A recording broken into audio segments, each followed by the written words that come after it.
Hey guys, what's up? It's your boy RJ here, and today we're going to be reacting to a Cody Leach video about his review for The End of Oak Street. I'm also going to give my 2 cents on what I thought about the movie, and then we'll see. We'll compare and contrast. So if you like this kind of content, like, share, and subscribe if you haven't already.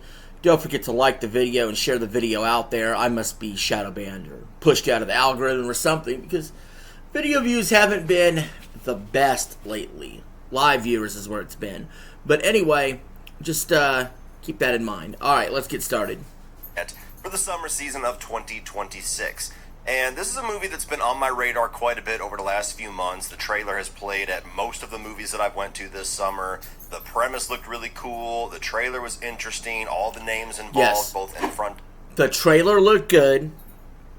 The names looked interesting. And the setting looked interesting. Now, it wasn't quite what I was hoping for. It really does lean more into that Jurassic Park than it does, let's say, a Monsters on Maple Street, like I was hoping it would. You know what I'm saying? Front of and behind the camera are people I'm big fans of. So I had a lot of hope that this was going to bring a close to the summer season with one hell of a bite. And the basic premise of The End of Oak Street It's not the close of the summer season.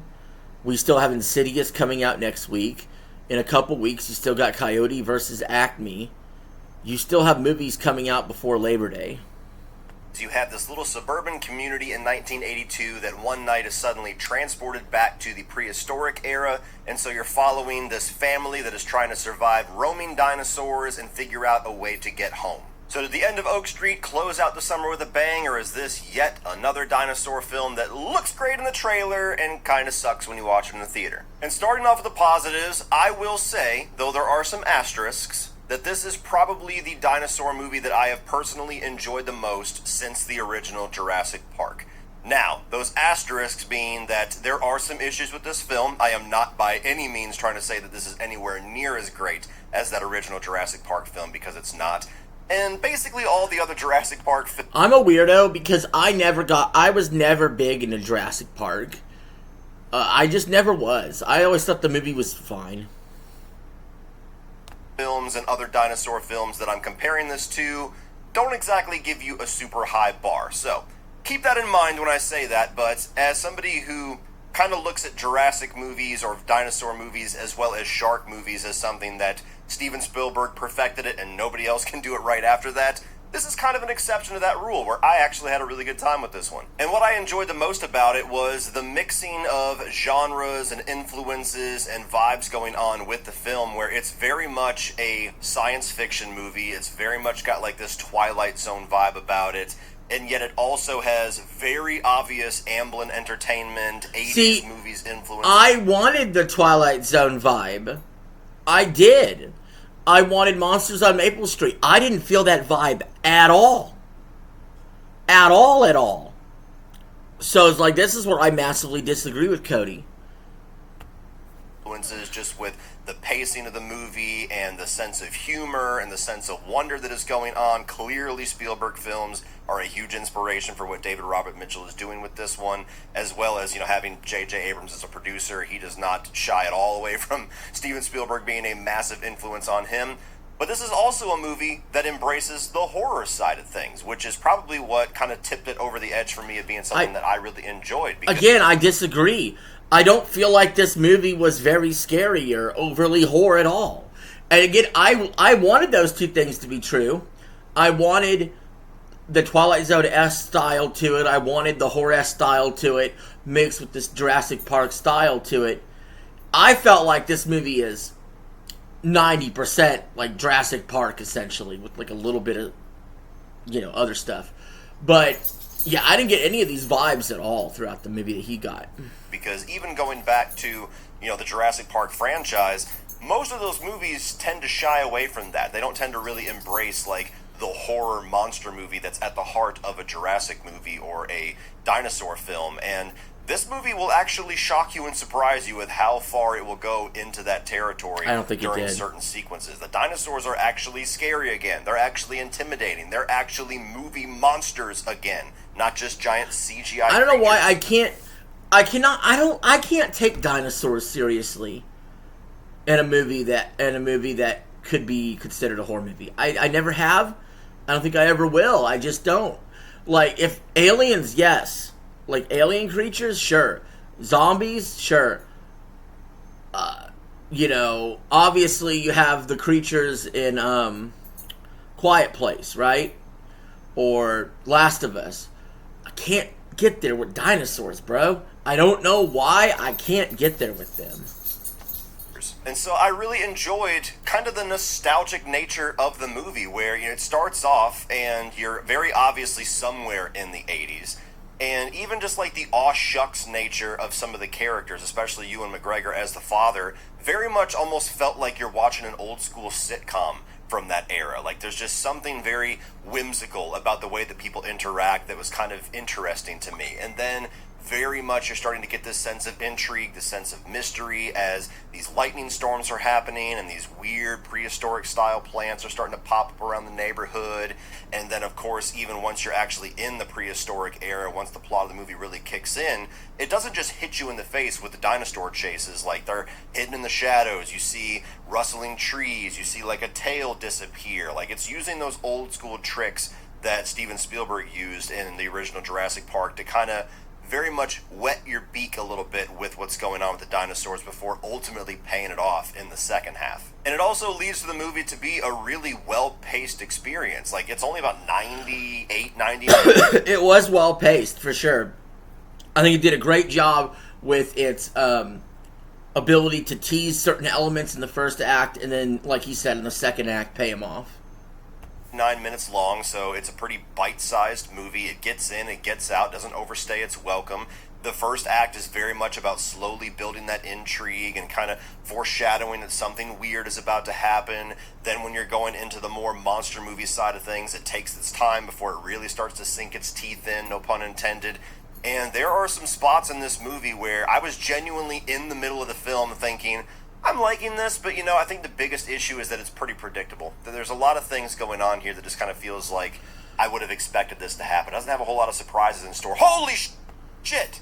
I wasn't expecting that. They fucking went there. Whoa! I'll shut up. I don't want to overstate things, but there is a sequence in this movie that is genuinely one of the most surprising things that I've seen happen in theater in a very long time, where I audibly kind of gasped when it happened, didn't quite believe what was happening, and then spent the next 5 minutes going, was that like a dream? Like, the movies don't tend to go there. That actually happened? Holy shit. Fuck yes. And once you do get into the back half of the film, and the dinosaurs are very much kind of the stars of the show and your main source of your horror and your tension, I think they looked really good. Now, they're entirely CGI, at least it seems that way. Well, it doesn't yeah, seem like they're obviously doing a mix of practical and CGI the way that Spielberg did, but it's convincing CGI. This is comparison to like what Neil Blomkamp did when he had District 9, where it's like clearly there's a lot of CGI going on here, but it looks pretty damn immaculate. So I thought the dinosaurs looked great. I like the way that they're kind of a modernized design where they have a little bit more of a bird-like look, a lot of feathers, where we've kind of learned over time that's most likely what they are actually would look like back in the prehistoric era versus the more lizard-like look that we got with Spielberg films. So that made it stand out quite a bit. And even just some of the effects as they're like tearing through the house or attacking people, you get a little bit of gore here and there. It is a PG-13 film, so it's not going to go super far, but therein lies the issue with this movie. PG-13. Now, I'm not going to sit here and say PG-13 movies can't be great. But I really believe that truly holds this back from being better than it could be. From being gorier than it could be. Definitely pushed that rating quite a bit. Like, if you told me this was rated R, I probably would have believed you. And at the heart of the film, you have these cast of characters, this family of four that I really liked. I was invested in them. I was very much wanting them to survive. You have two younger kids that you're not as engaged with them, but you do like them. The older sister that is a good older sister for a change. It's not actually leaning into the whole tropes of the older sister always being a bitch to the younger brother being somebody who's a little rough on the edges, but his parents don't quite know the full nature of it, so you're kind of waiting for him to be a little bit of a badass that surprises them. And then, of course, the parents who are the main stars here. You got Ewan McGregor as somebody who, as I said, has like a bit of a old school sitcom dad vibe about him, which I really enjoyed. Somebody who's a family man, who pretty much what you're told about him is he's somebody who's down on his luck, but just trying everything he can to provide for his family, even if it's not appreciated, even if it takes him away from them more than he would want to be. Now, it's funny, Ewan McGregor kind of looks like and reminds me a little bit of Robert Odenkirk from Better Call Saul and Breaking Bad. And if it had been Robert Odenkirk that played this role, I would have loved this movie even more, because I really always have loved his work, whether it was in Better Call Saul, Breaking Bad, or even in Nobody and Nobody 2. I really enjoyed his shit there.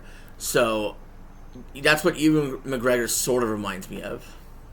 And then Anne Hathaway, who's kind of the drive of the movie, who's having a fantastic year, by the way. Like, I still haven't seen Mother Mary, and we got another movie coming out here in like a month with her, but every performance that I've seen with her so far is like, wow, the acting was fine. Really trying to prove that you are not somebody to be fucked with in this industry.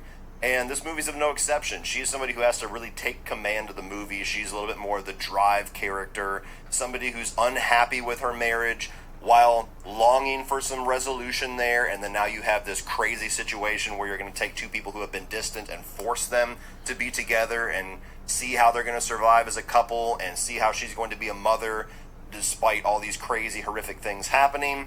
And so I thought that, the cast here, despite being a small cast, really commanded the film well, and I enjoyed their characters. I think the small cast was a good choice. Full of laughs, there were a couple notable moments where my theater got a really good laugh. One in particular, I took my 9-year-old to go see this, that she was cackling and giggling about for like a straight 10 minutes after the movie, or after that scene, where I actually had to like audibly quiet her down a bit. Like, I know that was funny, but like, let's bring it down, okay? Like, let's move on and watch the rest of the movie. So it's got a solid sense of humor in it for balancing out some of the really dark and horrific places that it does take you. Moving on to the mix, and the only thing that I'll say here and why it's in the mix is because I'm honestly not sure, is that it feels like there might have been some stuff cut out of this movie. Like, it feels like this might have gone through a few different stages. For sure, I noticed that too. And they eventually whittled it down to a just over 90-minute runtime, which I've already said makes it a nice, fast-paced experience, which I do appreciate. There's definitely some cuts. But I can't help but feel like story-wise and character-wise, there's something missing here. It's just a little bit of a feeling that I got in the back half. I almost feel like it's missing in the preamble a little bit more. You know what I mean? Like, I know sometimes movies might sometimes take too long to get into things, but I feel like we missed a little bit more of the preamble of these characters' lives. You know? With the neighbors, like, it felt like there might have been a little bit more there with building some relationships with the people that they're now forced to survive with. Right, it's like with the neighbors and with the community surrounding them, there's not enough investment in that to really care when those characters get killed off. You know what I'm saying? Like, there's not a huge investment in the neighbors and whatnot. And maybe that's just the nature of the movie, a movie that's 90 minutes long or so. And if it was a TV show, maybe you would get more investment, or if it was a longer movie, you could get more investment. But, you do see this a lot in movies where you have fodder characters that exist for the sole purpose of existing in order to be destroyed. So that's sort of what I get the vibe from here, if they're outside the family. Or maybe even just with the kids at certain points, but there's a section of the movie that all of a sudden felt very quick.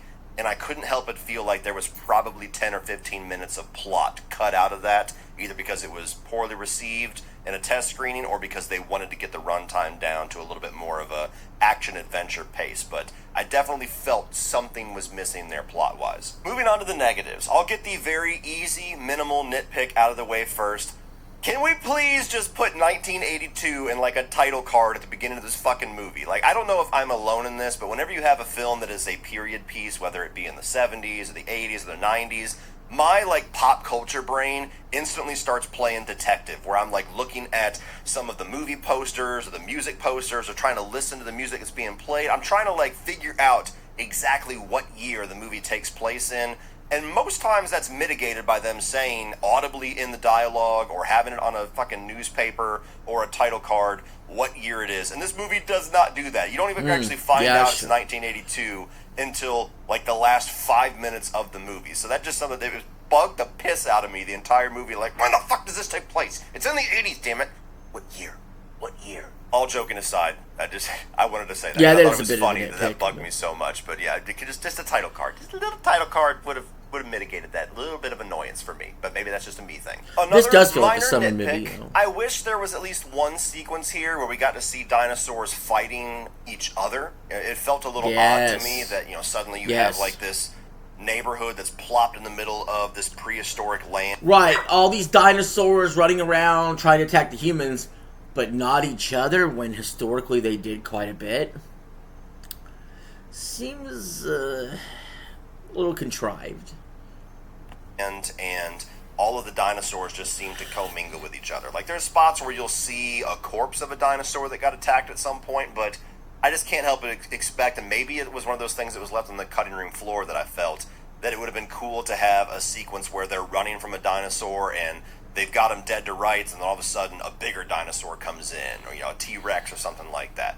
It just felt like I was waiting for that type of scene and it never came, so I'm not going to hold the movie accountable for what it wasn't trying to do.